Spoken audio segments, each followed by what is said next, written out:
I've been hearing good things about this. Well, one similar to this on TikTok. This is the one that I could find, but there's another one, something energy on TikTok that people love. But so far, I've really enjoyed this. I think I'm going to buy this again.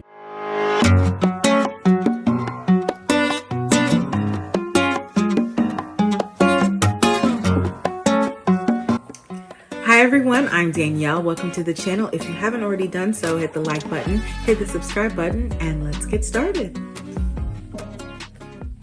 So, if you were here last week, you saw that I bought a pineapple from the store, part of my grocery haul. If you haven't already checked out that video, I'll leave the link below. But in my grocery haul, I bought a pineapple. The pineapple was not ripe, and so I had to wait a week for it to ripen. I finally got to enjoy it last week. It was so delicious, and I bought it with the intentions of putting it in my green juice. Hi, everybody. The nephew says hi. Yay! And I think my pineapple is just about ready.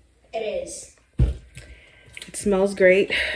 It's yellow, more yellow now, so we're gonna go ahead and open this up so that I can use it for juices. Here we go.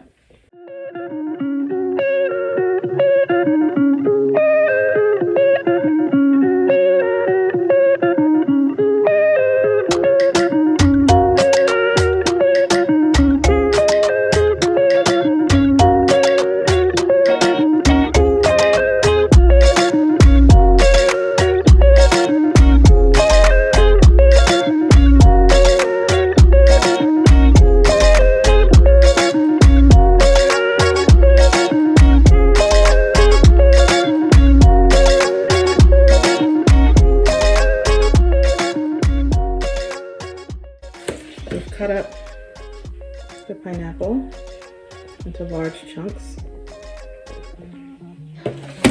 I'm definitely going to try and get some of the skin from in here, but I cut up a couple small chunks so I could taste it. Oh, it's delicious. You want to try some? Try what? Pineapple! Alright, this is good. Thank you. You're welcome. Another piece? Yes, please. This will be great in my green juice.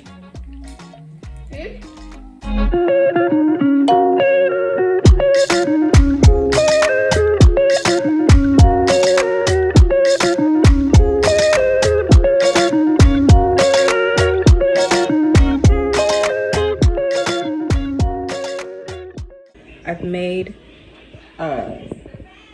my juice. This is a mason jar full of juice, and then this is full of juice. So, well, not full, but this is the rest.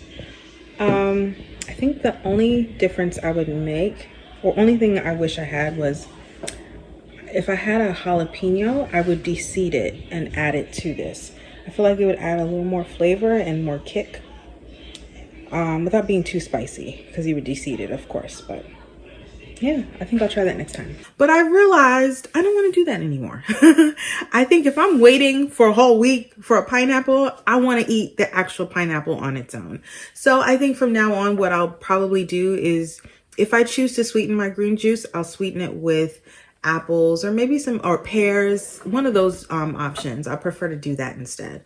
But then even with that, I think that I'm learning to be okay with things not being as sweet. When it comes to greens, I'm okay with a green juice that's not super sweet. I think that's what I probably would prefer to expect out of a green juice, for it to just be cleansing and to be refreshing and to be nutrient rich without the expectation of it needing to be sweet. That's no longer a requirement for me anymore. It'd be nice, but it's not mandatory.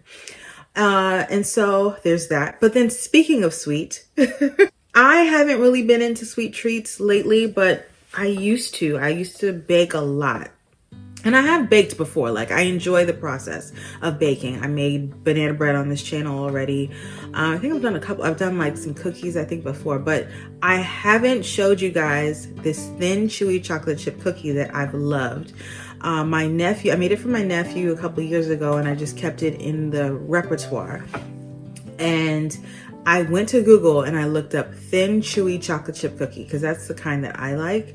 And I found the perfect recipe. I will link it below so you guys can check it out if you're interested. It's so delicious. But my nephew was like, Auntie, I don't want Greek yogurt for dessert anymore. Can we have something sweet? And I was like, fair. You don't always want Chobani. I get it. So I made that for him. But what I did do, knowing that I didn't want to leave a ton of chocolate chip cookies sitting out because they're so delicious and they're so addictive, you're going to want to just grab more. What I did was I made maybe like 10 and I put it on the table once it was done. And then the rest of the cookie dough, I just put it in a freezer safe bag and put it in the freezer. And so if there's a day that comes this week where my nephew's like, Auntie, can I have a dessert? I can easily go to the cookie dough in the freezer, take 2 tablespoons out, put it in the toaster oven, and have it ready within a couple minutes without having to have it easily accessible. And that just makes it a little healthier for us around the house. I think that would just be wiser, make it harder for me to access a lot of really sweet treats, just so that we can shift and pivot, but still make room for life and enjoyment. You know, let's be honest, a little bit of sugar is nice. It is. So looking to strike that balance. And thank God we have this, oh my gosh, this toaster oven we have now. It's so cute. It's like an air fryer deluxe. It has French doors. You turn the knobs and you can have all the settings. It's so interesting. It even has a dehydrator. I look forward to using the dehydrator, especially with the pulp of the juices when I make them. I've started saving some of that pulp so that I can dehydrate it and make a green powder that I can add to smoothies so that nothing goes to waste. I think I'm right now trying to strike the balance of enjoying life, living life, but at the same time making safe spaces for me to be healthy and develop a healthy, vibrant life that will sustain me and carry me for years to come, decades to come. Because I do want to be here for a long time. I want to live a long, vibrant life. Vibrant. And if I want to live a long, vibrant life, I have to be mindful of my everyday habits. So I want to make sure I make room for that, but then also consider, what do I have saved on my TikTok? What do I have saved and bookmarked on my Pinterest board? Let me look at those things and also make room for me to make those recipes, try those books, try those outfits, try those activities, because I want balance. If I'm going to drink green juice 5 days a week, I want to enjoy a cookie. I want to have a cookie and I'm going to have it. So looking to strike that balance, that delicate balance that allows me to live a long, healthy life for decades to come, as I also enjoy myself for the journey. And the two don't have to be exclusive. I'm curious this summer, what are you planning to do to infuse some joy into your everyday, whether it's trying a new recipe, trying a new puzzle, trying a new book? Let me know. I'd love to know in the comment section. If you can comment below, let me know what you plan to do to add some joy and fulfillment and pleasure to the fine print of your life. Thank you so much for tuning into today's episode. I really appreciate it. If you haven't done so, hit the like button and the subscribe button, and I will see you next week. Bye.